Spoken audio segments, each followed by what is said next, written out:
Hey everybody, and welcome to Outsider Reviews. My name is Pat, and today it's a special day for me because one of my team members, Luke, just bought a Mazda CX-30 for his own personal reason, and we're gonna review it. And welcome back. Like I said, Luke over here, my usual, one of my cameramans, volunteer. I don't have the salary to pay. You guys aren't subscribing enough, so hey, like and subscribe. But he actually changed his own personal vehicle. He went from a Nissan Frontier Pro 4X, if that sounds familiar, that's because we reviewed it about a year ago. That was Luke's personal vehicle. That's the first time we actually met him, and then we just kind of kept him on the team. So Luke, you just traded that in for this? Yeah, I did. Mazda CX-30. So that is quite a difference in size as I'm going to take a look at it. So walk me through this. Why did you change it? I mean, I know, price of fuel went up, everything else went up. Was price a factor in changing to the Mazda CX-30? Price wasn't a factor, Pat. The No? big factor to changing was the fact that the truck, I didn't really need a truck anymore. I had 4 of them and I wanted a change. I wanted to downsize, but I still had this problem with power. I'm addicted to power. Yeah. So I was looking for something powerful, and this thing does deliver. It definitely does. It does and deliver. One thing I love about the Mazda, that's my old Mazda over there, 2016 Mazda CX-5. So we both own Mazdas, even though Mazda never gives us any press vehicles and don't answer our emails. Mazda, if you're listening, hint, hint.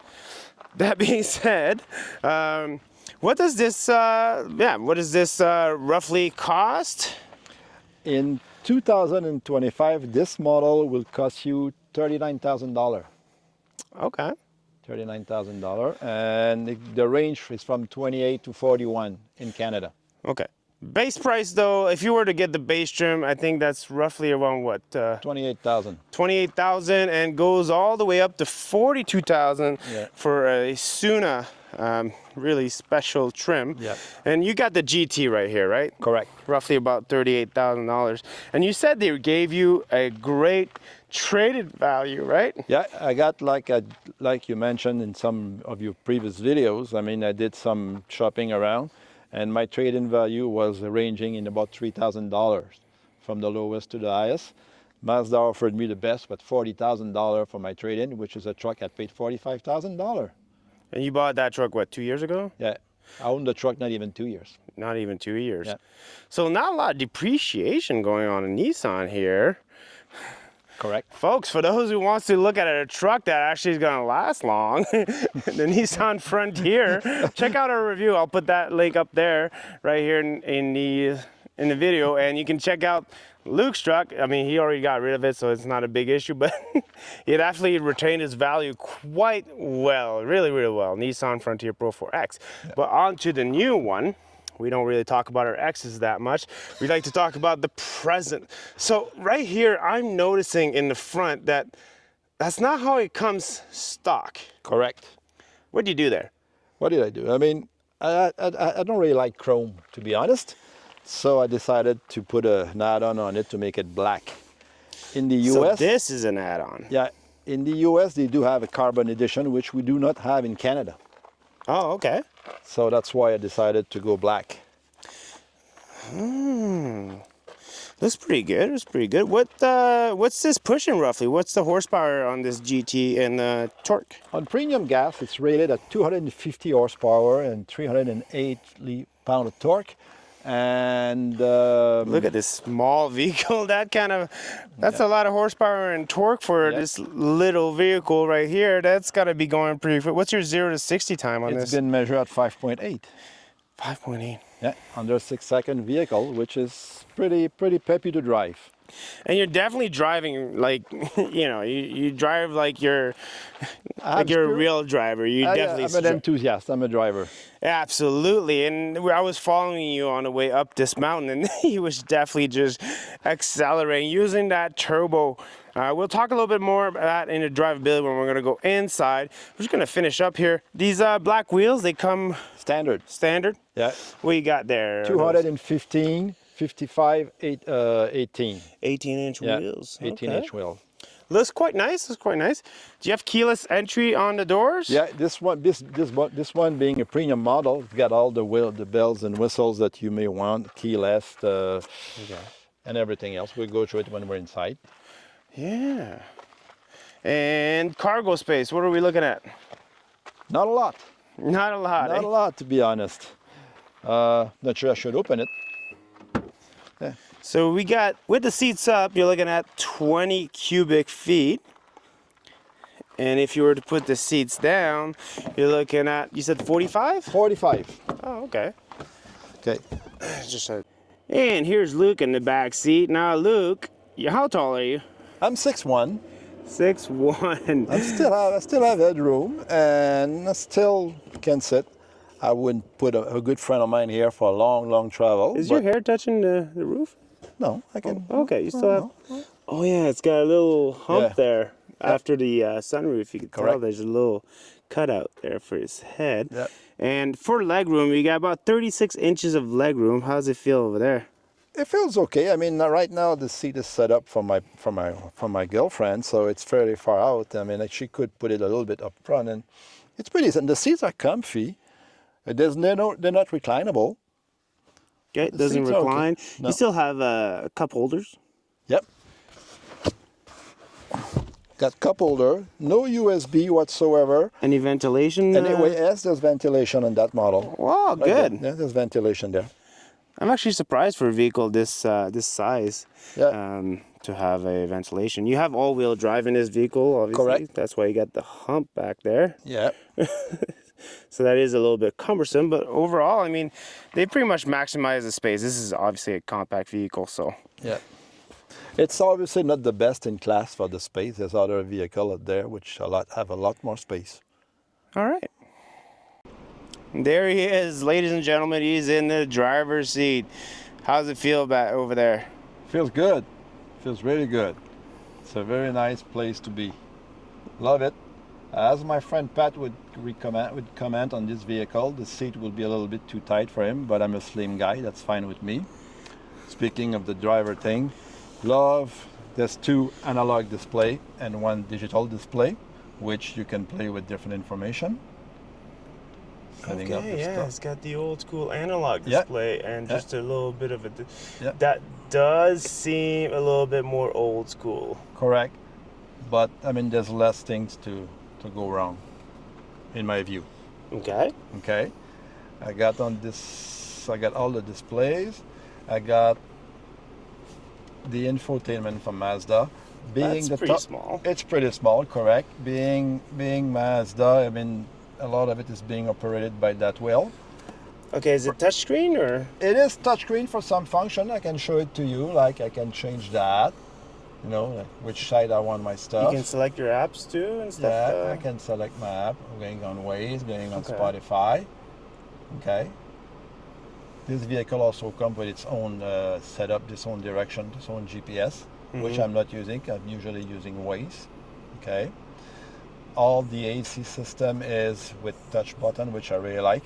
Okay. You don't have to go to your screen to set it up. And you have heated seats, heated steering, not ventilation. Not ventilated, correct.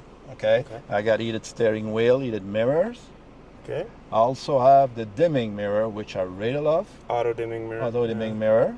I got 360 view camera, as you can see here, which the back, and when I go forward, you can also see where my wheel will go. Okay, yep. So that's the forward view right now, but if I go on reverse, you're going to see the reverse part of it again. Pretty good definition. It's all good. All right. I know you frequently refer to it. Personally, I'm not really a techie guy. I'm not buying a car for the size of the screen.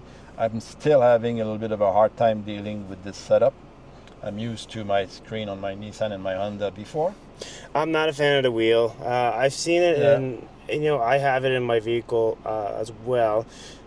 But the touchscreen doesn't work that well in my vehicle. Yeah. Yours seems to work just fine. Yeah.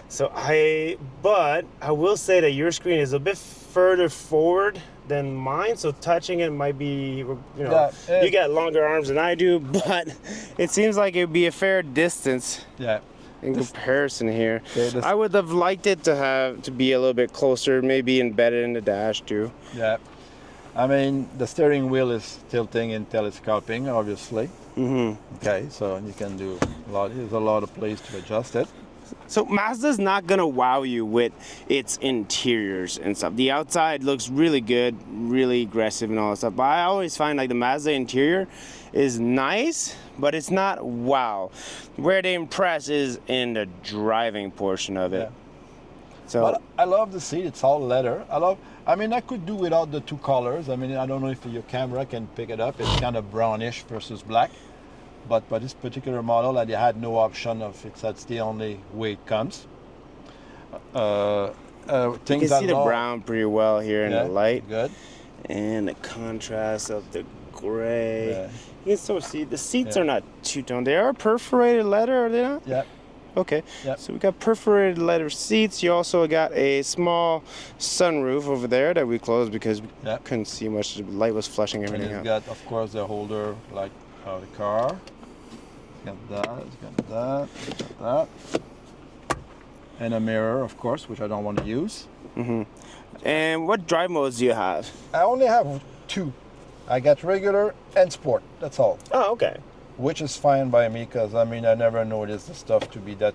I still have to test it in the winter time, as the all-wheel drive works. Unfortunately, I still don't know it. When you hit sport, you know you're on sport mode there. If you have to comment on this particular setup, being a small car, I get it, but being a real transmission with a real mechanical system, this setup, because of this, the cup holder is not in the right place. I don't really like my cup holder to be there. I would rather to be here. And that particular glove box, although it's not a demo, it's not empty, it's not very big either. Yeah. So that's not the best quality. The thing is also pretty small in here. Yeah, I mean the whole vehicle, you can only maximize so much storage. I think if they had maybe a trip-ton shifter, they could have underneath storage there. But you like the mechanical shifter, you said? Yeah, I like it. I still haven't really used the paddle yet, but I could do it with the manual shifter in sports mode, right? Like one that will do well. Yeah. I mean, I can do it with a small paddle here. All right. Thing to notice on this Wireless charger. Yeah, wireless charger. And wireless Apple CarPlay and Android Auto. Correct. Things Nice. to notice on this particular model, I have a great Bose system as a sound system. I wouldn't call it powerful, but a really good quality sound. All right. Okay, I think it's got something like 12 speakers inside the car. I see. That's pretty good.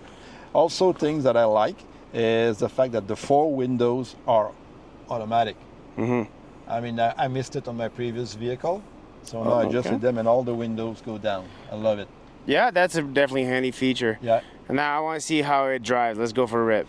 All right, here we are, Luke. You got it in sports mode? Correct. All right, let's see if you send me to the back of my seat. Welcome aboard.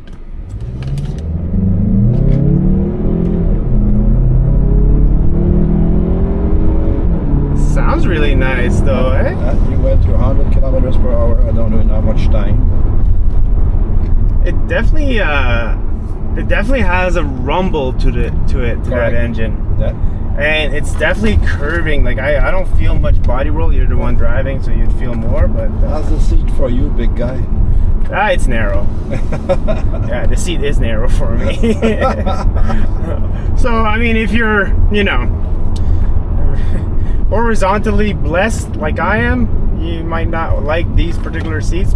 That being said, the CX-5, CX-50s, they're bigger seats. So this is a smaller vehicle. Bigger guys are gonna have a hard time fitting in these smaller vehicles. I mean, I think Shaquille O'Neal once tried to fit in a smart car, so there's that. You survived? He didn't fit, no, he refused to get in. As you can see in sports mode, the lag is basically non-existent. Oh yeah, there's almost no lag in this. Definitely corners really well. Yeah. Things we didn't mention earlier is this car also has a heads-up display. Oh, it does? Yeah. I can't even see it. But I know it's funny. You cannot see it as a passenger, which is fun because I can see my current speed and the speed I'm supposed to be. And if you're using the Waze or the actual GPS, navigation is going to give you turn by turn. Yeah, you see your directions and stuff like that. You also see your stop sign and whatever else, which is a very nice feature. At the beginning, I find it a little bit annoying as a driver because I never had it, but now I don't barely see it. But yes, it does help you to keep your eyes on the road. There's no doubt about it. Yeah. This car really grips the road well. I can definitely feel that in your cornering right there. A little bit of understeer, but it's not bad at all. You said you didn't like the steering, though. The steering, it's small. I find it small. I mean, I know some other reviewer mentioned it too. I'm thinking of putting another leather wrap on it just to make it a little bit bigger. Okay. You did go from a pickup truck to this, though. Yeah, correct. I'm quite impressed, but I'm also impressed that they put a 2.5 liter engine in this small vehicle. I mean, you see all these other manufacturers are going to inline 3 cylinder, and bigger vehicles are switching to inline 3, and then you got Mazda. It's like, screw it, we're just gonna put 2.5 in this little. The other funny part is the fact that, and I owned one before. I did own an MX-5 at one point. This engine is not in the Miata, in the MX-5, which I don't know why. I think it's a car that deserved it. But what does the MX-5 have? I believe it's only the 2.5, regular 2.5. Really? Yeah. Wow. I think the thing about the driving of this car, coming from a truck, of course, is the fact that their turning radius is very, very small. Now I go to parking and I can park this thing in about no space, which I really love. Even in my parallel parking, I'm pretty impressed actually. All right. When do I get to drive? This car? Yeah. About now. Sounds good. Is this more narrow? I think I widened that one.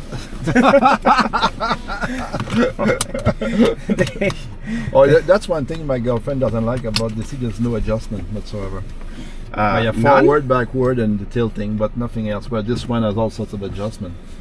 But that's one thing they do a lot nowadays with the small car to make the premium price affordable. Okay. They give you the big feature there, and not here. I know the Chevrolet Traverse was I'm driving this week. You guys might see that one in the next few weeks for the review. But it's the same thing. Yep. It's $5,000 less than the GMC Acadia for the same trim level. But that's one thing they differ. The Acadia has electronic controls for your seat, and the Traverse does not. And well, they know who's gonna buy these cars, right? The drivers. Correct. And drivers seldom really care what these other people are feeling.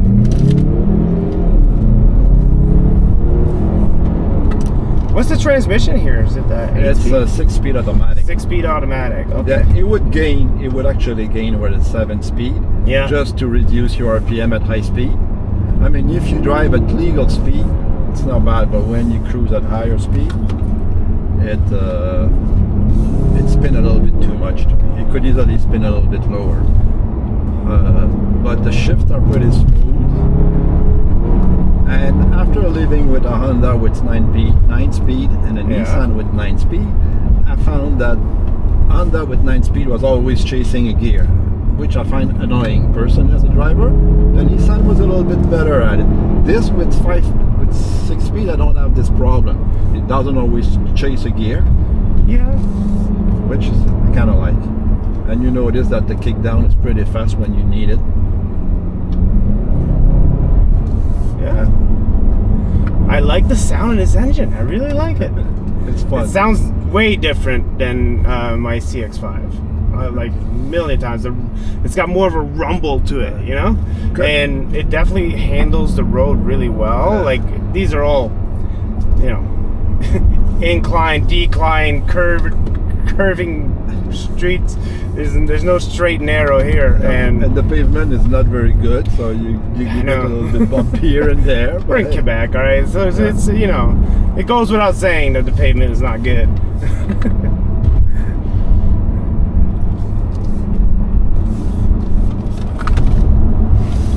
Yeah, good. Mazda. I mean, it's a driver's car. Yeah, it just took that curve like a champ. To get back to your comment, the conclusion, well, get back to the comment, it's not a family vehicle. It's not very a family vehicle. It's not either very practical because it's a very small vehicle.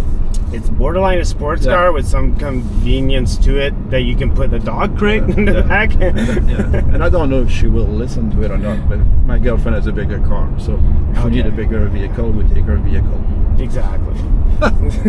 Exactly. This gets to be the fun car with some convenience. You can definitely go do grocery shopping at Costco. You got all the room for that. You've got room for his dog crate and everything. I think it's a lot of fun. Like if you were to test drive this vehicle, if you guys are looking at shopping it, I would not be negotiating the same day that I'm test driving it, just because you're gonna be like so in love with it when you do test drive it that your negotiation might not be successful. But you definitely will fall in love with this car if you're an engaging driver like Luke and I. It's a lot of fun. Yeah, let's go pull up and we'll give you guys our final thoughts. Well, that was a fun drive, and you can see why somebody would fall in love with this drive. If, you know, I always say drivers drive, right? Real drivers like to drive. They don't want like autonomous vehicle and all that stuff. And I think a lot of drivers would definitely fall in love with the Mazda CX-30. It's nimble, it's fast, it's get up and go. It's got a firm suspension, reacts well. All these pros, right? So let's go with a couple things you like, a couple things you don't like there. What you got? Okay, things I really like about this car is the power. The engine drivetrain, it's awesome. That's what I wanted, that's what I get. Other thing I love, it's a fun car to drive. I really love it. It's really, really a fun car to drive. These are my two big ones. That's why I bought this vehicle, and I have no regrets. No regrets. No. All right, but what, not regrets, but what would be a con for this vehicle? Oh, there's few. There's a few. There's cons and there's things need to be improved. My biggest con is the brakes. The brakes aren't powerful enough. And I'm sure that if I start driving really aggressively, I will work the disc brake quickly. So the brake needs improvement for sure. Other big miss from Mazda is this vehicle is not rated for towing. It's not homologated. Yeah. So if you put a hitch on it, you're illegal. However, it has the same drivetrain than the CX-50, a 2.5 liter turbo with the same horsepower. So it's capable of, but it's not rated for it. It's not rated, so you can't do it legally. That to me, it's a big con. Okay. Here's what I find just from looking at the vehicle. Obviously, I don't own it. He's the one driving it around and all that stuff, but just from first glance. Yeah. Okay, so my pros is obviously going to be on par with yours. It drives well. Everything about driving, from the acceleration to get up and go, to the handling, to cornering and all that stuff, no body roll. Definitely a pro. The other pro is aesthetically pleasing. This looks really nice. I definitely love the look of the lights and everything, the front end. I actually like what you did to blacking it out.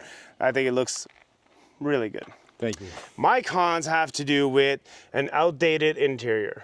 The analog gauge, which you like, I do not. I think that, that's an age thing. That's an age thing, maybe.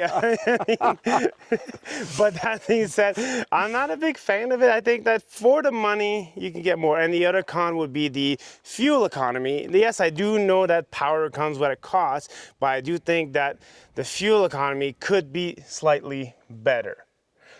That being said, they don't really have a hybrid or plug-in hybrid variant yet, right? I believe it's coming in the CX-50 this year. Yes, it's coming in the CX-50, but the CX-30, I haven't heard a peep about that.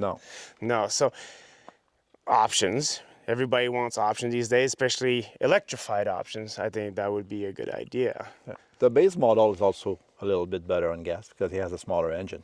Yeah, less horsepower and less torque too, right? So I want to know what you guys think about Luke's brand new CX-30. Don't forget to comment below, like and subscribe. And the next time you'll see Luke, he'll probably be back behind the camera. I'm sorry about that, but You won't see me.